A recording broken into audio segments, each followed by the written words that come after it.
First, you'll have some time to look at questions 1 to 4.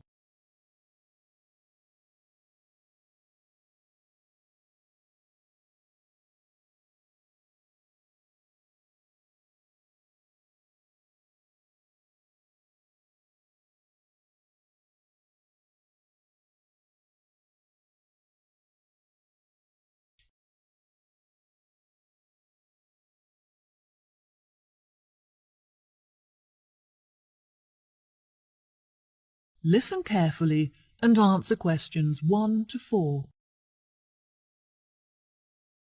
Hello, how can I help you today? Yes, hello. I'm just phoning you as I have seen an advertisement on your website for a property that I'm interested in renting. If possible, I'd like to find out some more information before I organise a viewing. No problem at all. What is the address of the property that you'd like to inquire about? It's 21 North Avenue. Okay, what is it that you'd like to know? First of all, I'd like to know what facilities the office has, as I need to make sure that it'll be suitable for my advertising company. I see. The office contains a large open plan space with a wide frontage onto a busy street with lots of passers-by, so your business would have a really good street presence. There is also a toilet and newly refurbished kitchen equipped with a dishwasher and oven. Wow, that sounds great. I'd definitely like to register my interest. Okay, perfect. I just need to take some details from you, if that's okay. What is your full name? Jonathan Smith. And what position do you hold in your company, Jonathan? Until recently I was sales manager. However, I've recently been promoted to regional manager, so I'll be in charge of running our new office. Can I ask where the office is located? Yes, of course. It's located downtown, just around the corner from Royal Square Shopping Centre. That's a bit too far out of the centre for my liking. I'd much prefer to be located in close proximity to the station. Do you have any property located in that vicinity? It would help me to narrow down the results if you could tell me how many employees you intend to have working in the office. Our branch is made up of 30 employees, and we'd like some extra space for meetings and presentations. Most average office spaces are around 8,000 square feet, but it sounds like you would need more space than that. I think that 10,000 square feet would be more suitable for your needs. Now, let's see, we have 10 properties that match those criteria, so let's try and narrow it down. Before you hear the rest of the conversation, you have some time to look at questions 5 to 10.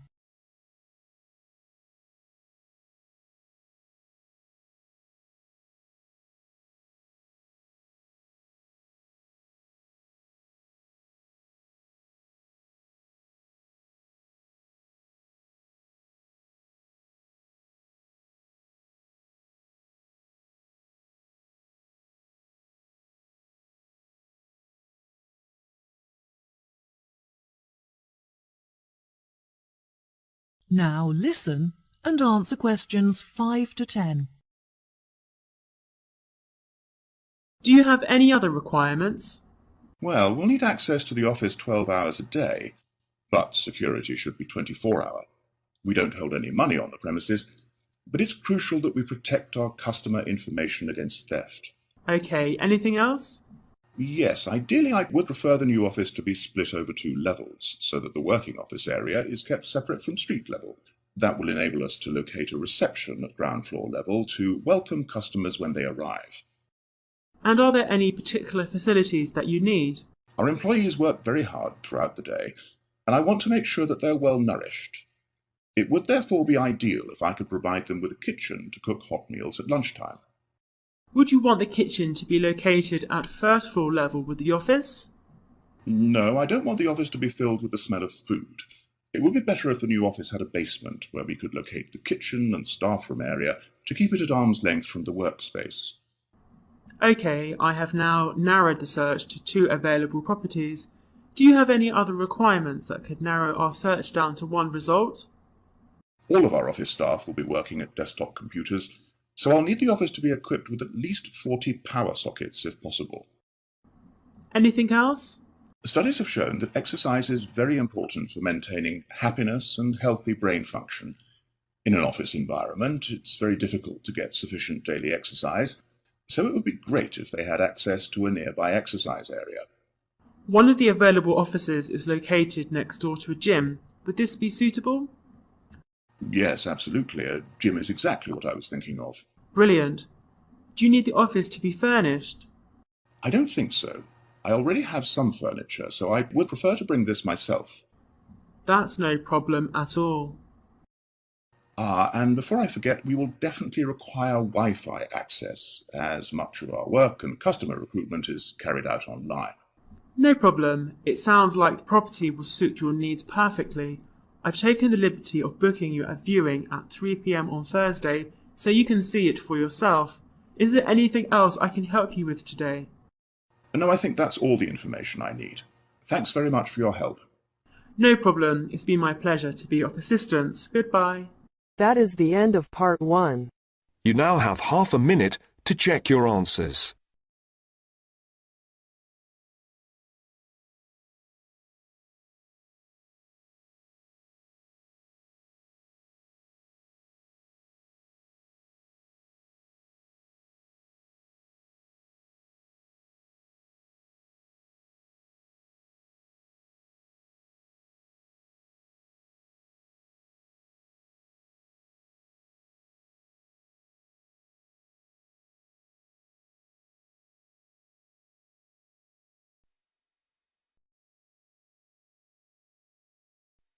Now turns to part 2. Part 2. You will hear the education officer in a museum giving a talk to school students who are about to start a one-week work placement in the museum.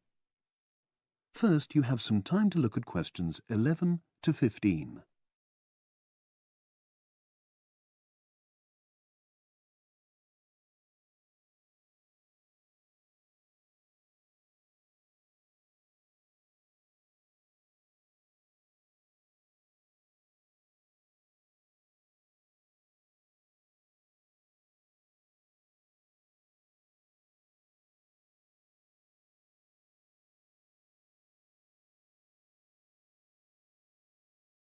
Now listen and answer questions 11 to 15.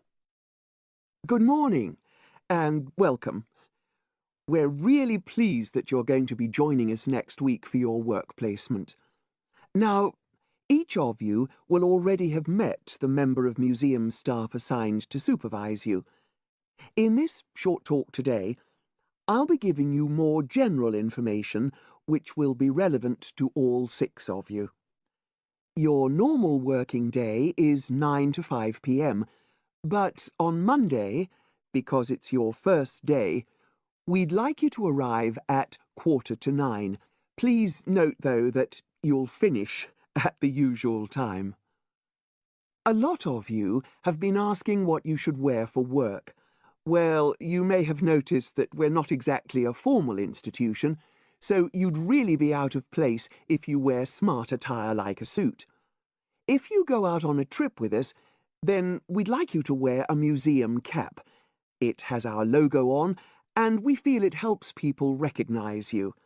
But on a day-to-day basis in the museum itself, we say put on your own casual clothing because you'll be doing lots of dusty, messy work.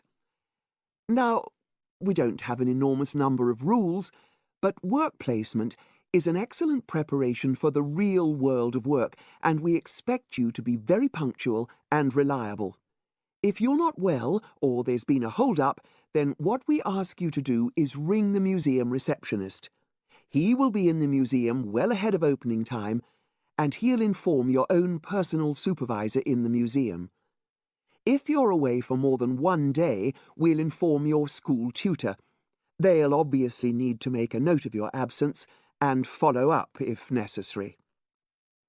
But most of all, we hope you really enjoy yourselves during the placement.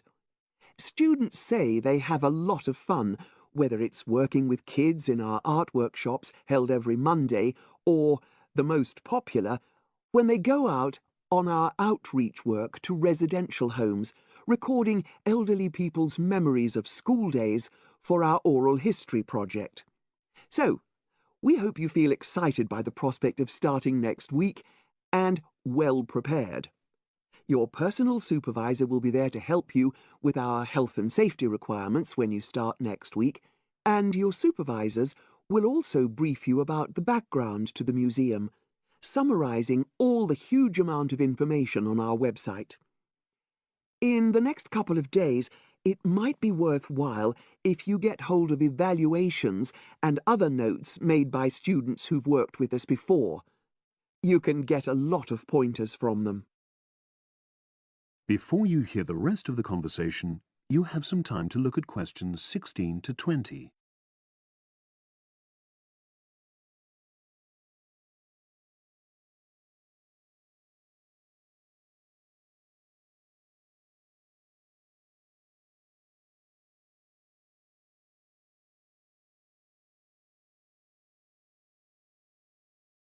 Now listen and answer questions 16 to 20.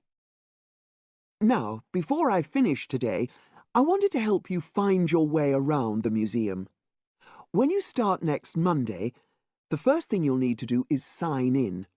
Come through the main entrance and you'll see the main staircase straight ahead.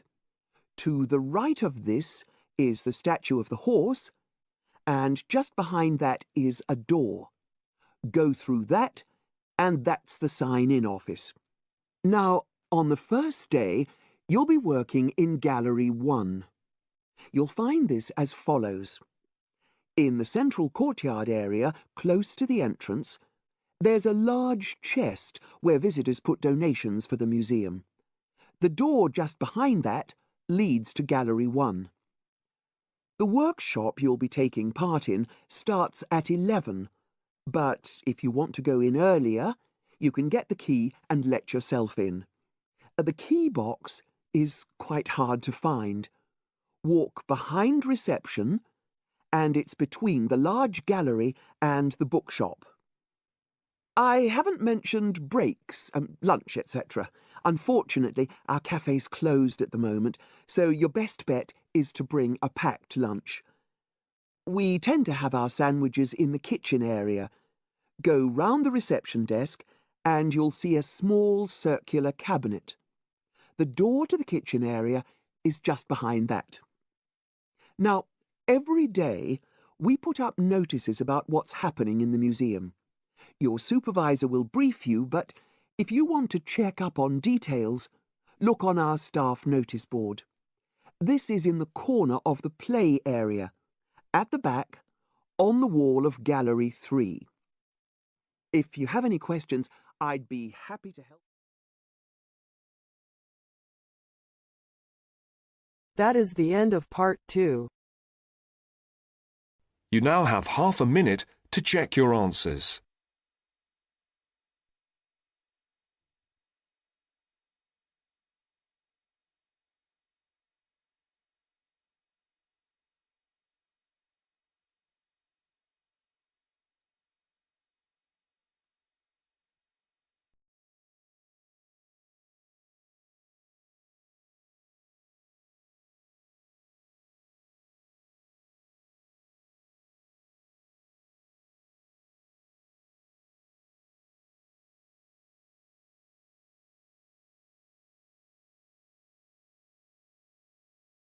Now turns to part 3. Part 3.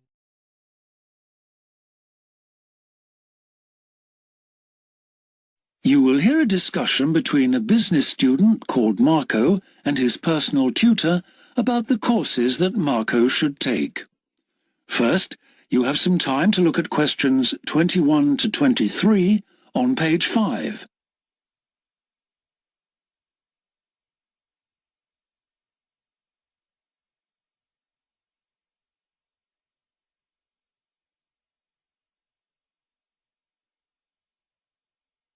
Now listen carefully and answer questions 21 to 23. Hi, Marco. Come in. Thanks.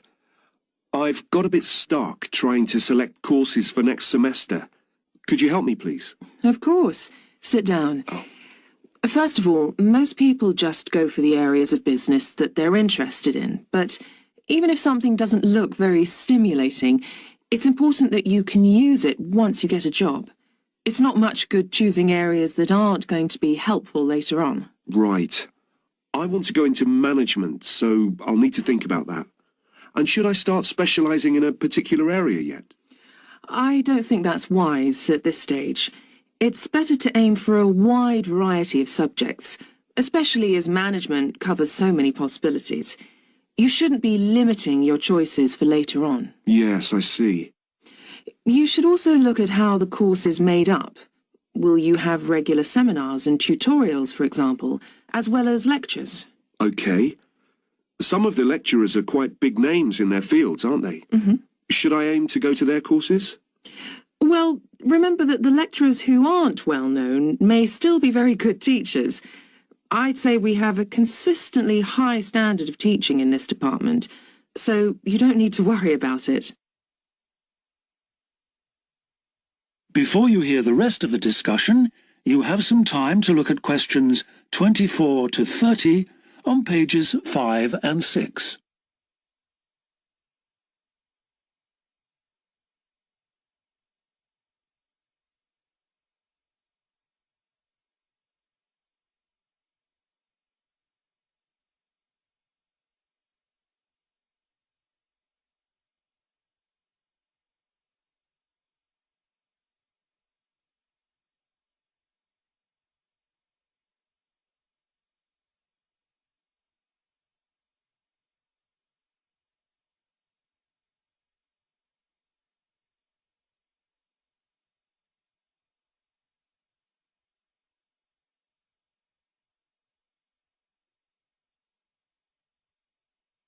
Now listen and answer questions 24 to 30. Good. Well, that's a great help. Now, last time we met, you mentioned doing team management, didn't you? That's right. I'm still quite keen on the idea. Mm-hmm. The trouble is that because of changes in the content of various courses, team management overlaps with the Introduction to Management course you took in your first year.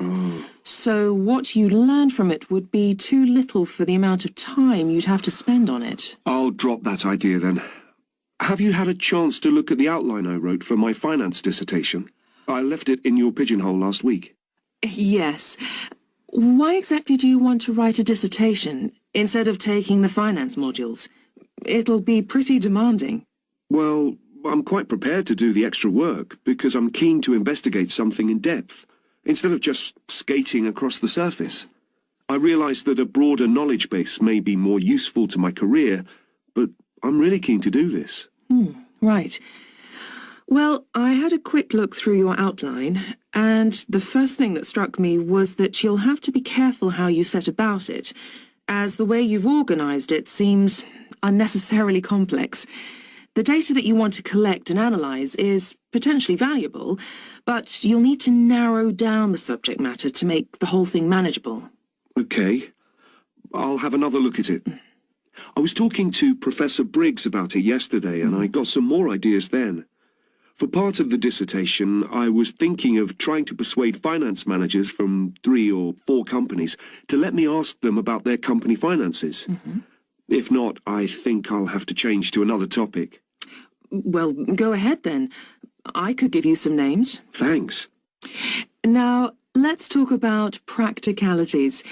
Your dissertation must be finalised by the end of May, so you should aim to finish the first draft by the end of March. Is that feasible? Yes, it shouldn't be a problem. I'll need to register for the dissertation, won't I? Is that with the registrar's department? No, it's internal to this department, so you just need to let the secretary know. Do that as soon as you're sure you're going to write the dissertation. Okay. Then, to analyse your statistics, you're going to need some suitable software. If I were you, I'd drop into the computer office and ask them for a copy. Right. So, if I revise my outline...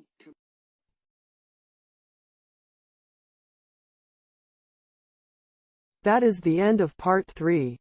You now have half a minute to check your answers.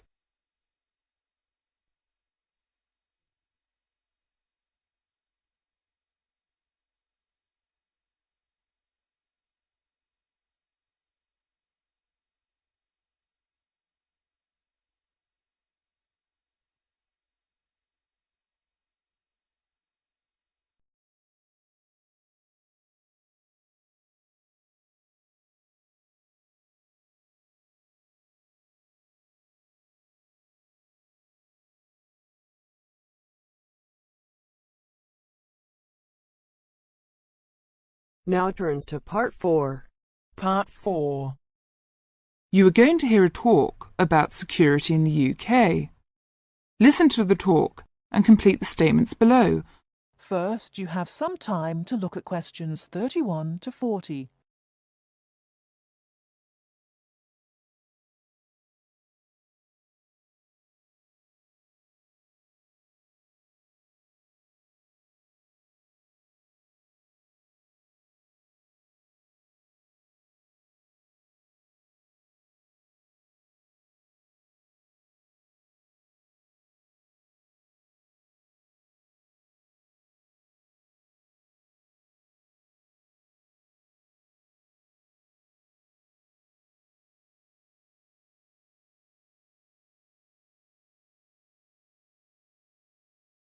Now listen carefully and answer questions 31 to 40.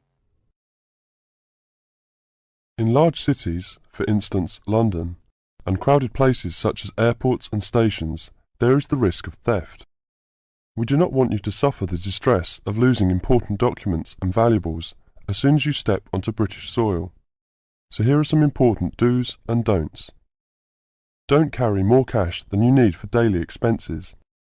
If you stay at a hotel, do ask the manager to keep large sums of cash, documents and valuables in the hotel safe and give you a receipt for them. This is a free service. If cash is stolen, it is very unlikely to be recovered. Do keep separately a note of the serial numbers on your traveller's checks, so if they are lost you can inform your bank. Do take particular care of bank and credit cards. Do carry wallets and purses in an inside pocket or a handbag. Don't ever leave a bag unattended and make sure it is securely fastened when you are carrying it. Do carry jewellery and valuables such as cameras, radios and typewriters on you or with you and keep a note of any serial numbers.